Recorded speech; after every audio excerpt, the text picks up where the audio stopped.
Olá, encontrei com meu amigo Paulo Caneco no Festival de Japão em Vinhedo e foi inspirador. Ele me contou que ele estava no metrô e ouviu duas pessoas falando atrás dele e essas pessoas tinham uma voz de pessoas mais idosas e um dizia para o outro: "Pois é, eu andei 800 quilômetros e foi maravilhoso." E outro dizia: "Nossa, e como você conseguiu?" E aí o Caneco disse que pensou: nossa, que loucura, uma pessoa andar 800 quilômetros, como tem gente estranha por aí, né? Quando ele foi descer do metrô, ele olhou para ver se viam essas pessoas que estavam conversando, mas eles já tinham ido embora. E o Caneco ficou com essa ideia na cabeça: puxa, o que será isso? Quem que anda 800 quilômetros e por quê? E ele descobriu, por acaso, que esse provavelmente era o caminho de Santiago da Compostela, que é um caminho que muitos peregrinos católicos fazem na Espanha. E ele acabou por pesquisar, por começar a andar, por começar a correr, por correr a São Silvestre, acabou fazendo o caminho de Santiago, fez outros caminhos no Brasil e descobriu que tem um caminho no Japão, que é um caminho de Shikoku.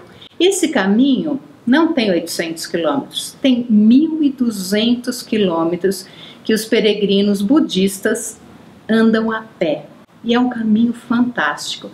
E o Caneco falou: puxa, é isso que eu vou fazer. Ele se determinou a fazer esse caminho.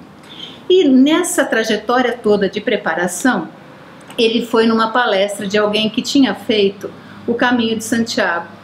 E essa pessoa tinha escrito um livro sobre essa peregrinação que ele fez. E o Caneco falou: pois eu vou fazer o caminho de Shikoku e vou escrever um livro e vou fazer assim a continuação da relação Brasil-Japão, porque por acaso naqueles dias fazia 100 anos dessa interação Brasil-Japão.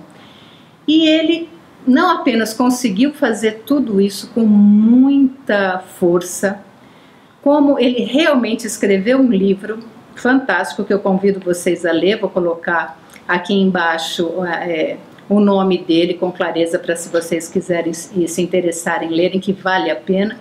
E para a gente refletir, né? Quando a gente quer alguma coisa, quando a gente se determina a isso, a gente é capaz de fazer. Nas organizações, muitas vezes, a gente está frente a algo que a gente pensa: puxa, isso não dá, quem é que é capaz de fazer isso?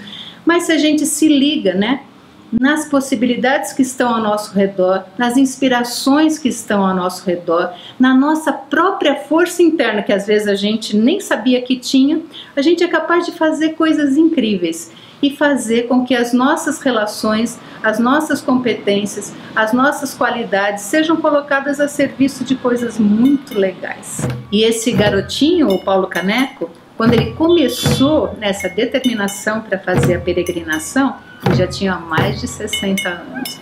Então, foi mesmo fantástico. Ele não tinha nenhuma experiência com esportes, com caminhada, com corrida. Partiu daí, um sexagenário fazendo história, né?